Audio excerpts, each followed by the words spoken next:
ejercicio, tenía obesidad, todo eso aumenta la proteína C reactiva.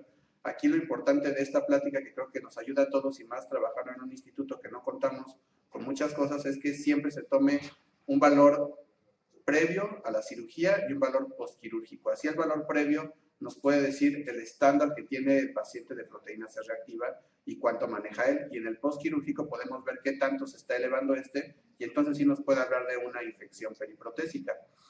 Existen ya estos diagramas de flujo para el tratamiento de infecciones agudas. Agudas quiere decir que son menos de 30 días, donde todavía podemos hacer algo, intentar retener incluso la prótesis. Estos diagramas de flujo se basan precisamente en la proteína C reactiva, velocidades de alimentación globular y en los factores de riesgo que habíamos visto, que son los que tienen alto riesgo o los que tienen bajo riesgo de acuerdo a los factores. Pero todos estos se basan en la proteína C reactiva y velocidades de alimentación globular.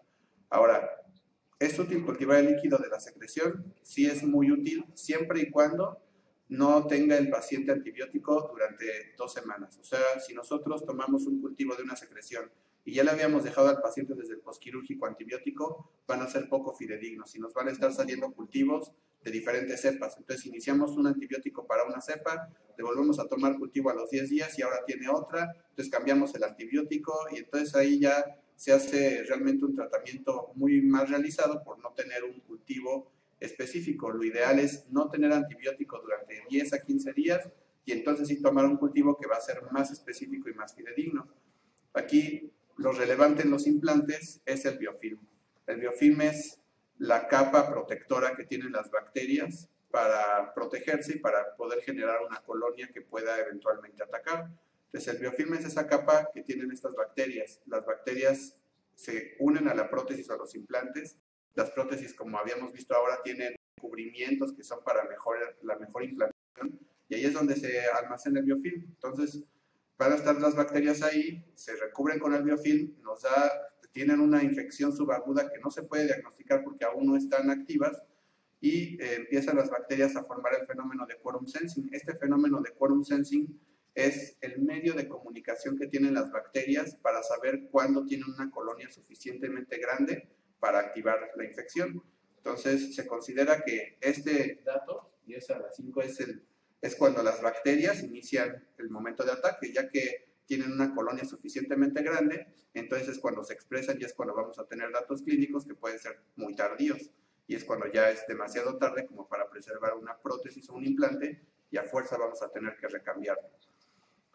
Ya que tenemos el diagnóstico, podemos ver ya los antecedentes de tratamiento. Existen múltiples tratamientos, todos con antibióticos, retención de la prótesis, recambio de la prótesis, incluso hasta la amputación, pero ninguno de estos se va a descartar siempre la irrigación y la desviación. Siempre esto es lo básico que tenemos que hacer en un tratamiento periprotésico. Existen coadyuvantes como la terapia de presión negativa, y los sistemas de antibiótico local que ya han existido desde hace mucho tiempo con los rosarios de cemento o los parches de gentamicina o también los espaciadores cementados. Aquí les voy a hablar de la experiencia que tenemos con el sulfato de calcio medicado. Este sulfato de calcio es un coadyuvante, no es la base del tratamiento, es un apoyo para poner el antibiótico de acuerdo a un antibiograma en el sitio de la infección. La ventaja que tiene a diferencia de otros es de que aquí podemos seleccionar el antibiótico dependiendo del antibiograma. Si me salió un germen con un antibiograma sensible a un medicamento, yo puedo seleccionarlo, lo mezclo con estas perlas y lo pongo directamente en el área de infección. No como los parches, por ejemplo, de colágeno con gentamicina, que solo era gentamicina y si el paciente era resistente, pues ya no sirvió. Existen artículos en donde están pues, unos a favor, otros en contra sobre el antibiótico local. Sin embargo, la experiencia que hay en las infecciones periprotésicas tratadas con esto ha demostrado que sí hay un nivel de antibiótico local encontrado más elevado que cuando se pone por vía sistémica. Entonces, por eso también se utiliza mucho el cemento impregnado con gentamicina y los espaciadores cementados. Ahora, aquí es importante para recalcar que cuando nosotros usamos cemento medicado, ese cemento medicado es profiláctico, no es terapéutico. ¿Qué quiere decir? Que no es la dosis necesaria para un tratamiento. Entonces, si se va a utilizar cemento como un espaciador, por ejemplo, o para poner perlas, lo ideal es un cemento que no tenga medicamento y a ese adjuntarle medicamento para que pueda tener realmente una diseminación del antibiótico local, no un cemento con antibiótico profiláctico, porque no son las dosis necesarias para un tratamiento. Este es el sulfato de calcio medicado. Este nos ayuda a tener las dosis locales de antibiótico que queremos. Se va a reabsorber, no es como las perlas que se ponían antes de metilmetacrilato, que había que volver a operar al paciente para sacar las perlas. Este se reabsorbe en un lapso de 3 a 6 semanas y la ventaja es que se pueden adjuntar medicamentos, se pueden adjuntar hasta 3 medicamentos antibióticos para el mismo procedimiento. Este es un paciente que tenía ya 13 años de operado, empezó con una fístula, se hizo una fistulografía, ya era evidente que tenía una infección periprotésica porque ya tenía la fístula, se retiró la prótesis, se hicieron varios lavados y se puso un espaciador cementado con las perlas de sulfato de calcio, que son las bolitas que se ven a un lado. Este es otro paciente que desde que yo era residente estaba infectado. Este paciente fue operado como unas 13 veces, se le pusieron 3 prótesis, se le hicieron gamagramas, se le hacían cultivos, salían negativos, se le ponía la prótesis y la prótesis que se ponía, la prótesis que se infectaba, se volvía a quitar la prótesis, se volvían a dejar 2 años o 1 año esperando al paciente, se volvía a tomar gamagramas, se volvían a tomar estudios, salían negativos, se volvió a poner la prótesis y se volvió a infectar. Ya cuando llegó que ya me tocó a mí, ya tenía 8 meses, más de 8 meses con una secreción abundante de más de 15 mililitros al día, se quitó la prótesis, hicieron escarificaciones, se hicieron varios aseos quirúrgicos. El aseo quirúrgico nunca hay que cambiarlo, esto no es un sustituto del aseo quirúrgico ni la desvidación, es un coadyuvante para colocar el antibiótico. Se colocó las perlas de sulfato de calcio, que son las bolitas blancas que se ven, y afortunadamente después de mucho tiempo se logró que cicatrizara la herida del paciente. Quiere otra vez operarse, pero bueno, es muy difícil ya volver a operar a ese tipo de pacientes. ¿Okay? Este es otro paciente que tuvo una fractura, se colocó una prótesis, tuvo una infección periprotésica, se quitó la prótesis, se hizo el antibiograma, se dejó al paciente sin antibiótico más fidedigno posible, salió resistente casi a todo, menos a tigerciclina y a vancomicina.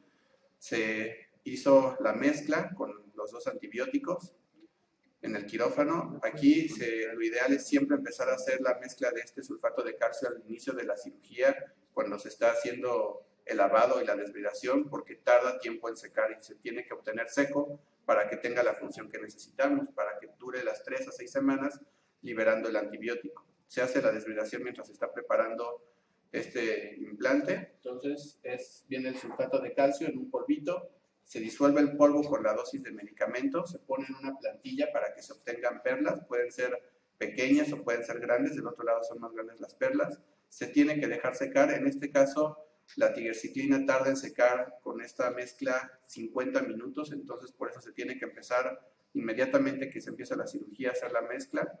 Depende del antibiótico el tiempo que va a tardar en endurecer.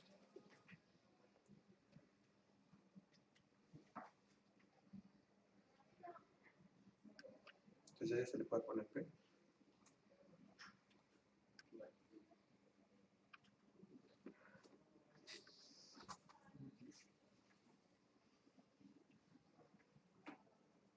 Sí. Estas son las perlas que ya están fraguadas o ya están secas. Ya después de que se hace el aseo quirúrgico y la desvidación, se colocan las perlas alrededor de toda el área donde estaba la infección. Y así es como se ve en el postoperatorio. Podemos ver las perlas ahí alojadas y conforme nosotros vamos viendo las radiografías, a las 6 semanas ya se desintegraron estas perlas. Aquí lo importante, las recomendaciones es valorar los factores de riesgo. Como decía el doctor Felipe Gómez, tenemos que ver al paciente. Si es un paciente con obesidad, si es un paciente con antecedentes, casi seguro que vamos a tener ya un riesgo muy alto de una infección. Siempre tenemos que incluir velocidad de sedimentación globular y proteína C reactiva en los preoperatorios de rutina para que esos nos puedan ayudar en el postoperatorio. Si tenemos una duda o sospecha de una infección, se puede hacer ya el cultivo nasal por Staphylococcus aureus, aunque para decolonizar al paciente antes de la cirugía, aunque no se ha comprobado que sea suficientemente útil, pero es algo que ya se está haciendo. Hay que ser exagerado siempre en el manejo de las partes blandas y en el equipo quirúrgico. Si tenemos una sospecha de infección, podemos pedir velocidad de sedimentación globular, proteína C reactiva, y si la diferencia o es mayor la velocidad de sedimentación globular de 30 y la proteína C reactiva de 90 es una infección periprotésica, aunque no tengamos datos clínicos. Si tenemos duda, es cuando ya podemos utilizar otros reactantes que son la procalcitonina y la interleucina 6, que no se utilizan mucho en los hospitales, pero bueno, si ya tenemos la duda o la sospecha, podemos combinar estos otros dos reactantes de fase aguda y con eso vamos a tener ya un diagnóstico de una infección periprotésica antes de tener datos clínicos evidentes y podemos empezar a hacer aseos quirúrgicos, lavados para tratar de retener la prótesis antes de que se termine de formar el biofilm. Hay que iniciar con la antibioticoterapia después de tener un antibiograma fidedigno. La profilaxis antibiótica es profilaxis antibiótica, no es un tratamiento. Nosotros les damos a veces profilaxis antibiótica por miedo hasta 15 o 20 días y no hay una diferencia entre darle un antibiótico 24 horas al paciente a dársela por 15 días. Entonces, no es necesario darles antibióticos tanto tiempo a los pacientes. El tratamiento de la desvibración y el aseo quirúrgico nunca va a sustituirse. Aquí también algo que es muy importante es de que siempre se combina la solución con amicacina por seguridad del médico, aunque no existe diferencia y se cree que la amicacina más causa lesión a los tejidos que un beneficio. Entonces es mejor utilizar solución salina pura sin combinarla con nada.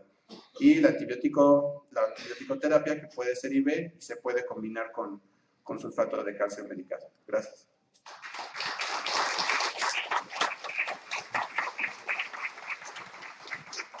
Agradecemos al doctor Carlos Vélez. No sé si tengan alguna pregunta. No.